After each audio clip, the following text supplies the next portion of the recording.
Disons que il est vrai aujourd'hui que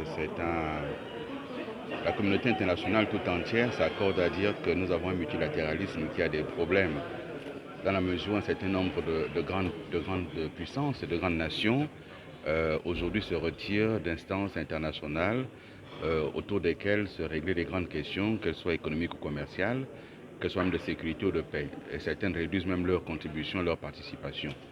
Mais il est vrai aussi que certaines organisations régionales comme l'Union européenne tendent à prendre le pas. Et donc le multilatéralisme aujourd'hui est en difficulté, mais il n'y a pas d'autre option. Surtout pour les pays d'Afrique et les petits États, nous sommes contraints de nous entendre, de nous accorder, mais ce multilatéralisme doit être réformé et c'est la position des Africains. Il faut absolument, pour ce qui est de l'ONU, une réforme du Conseil de sécurité. Chacun s'accorde à croire aujourd'hui que ce Conseil doit être plus démocratique, qu'il doit mieux refléter les États et les pays, la démographie.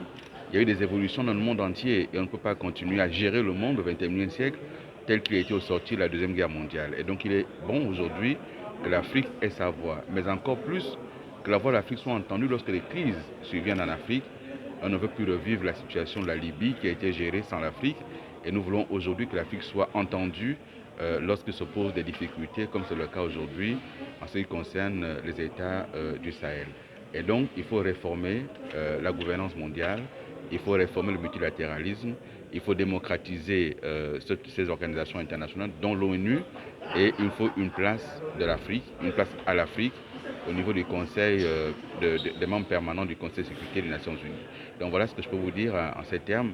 S'agissant du Forum de Dakar lui-même, je pense que c'est une excellente initiative. Et en tant que Gabon, nous sommes arrivés pour la deuxième fois cette année et nous avons tenu à être là parce que la sécurité, elle est collective. Elle sera africaine ou elle ne sera pas. Et donc les enjeux sont également africains. Et même si le Gabon n'est pas aujourd'hui touché, il n'y a pas de raison que le Gabon ne se tienne prêt à se prémunir en essayant de tirer profit de l'expérience, de l'expertise même des pays aujourd'hui touchés. Et donc la résilience, l'adaptation, l'anticipation sont des maîtres mots que nous tirons de ce forum de Dakar et pour lesquels nous avons apporté une modeste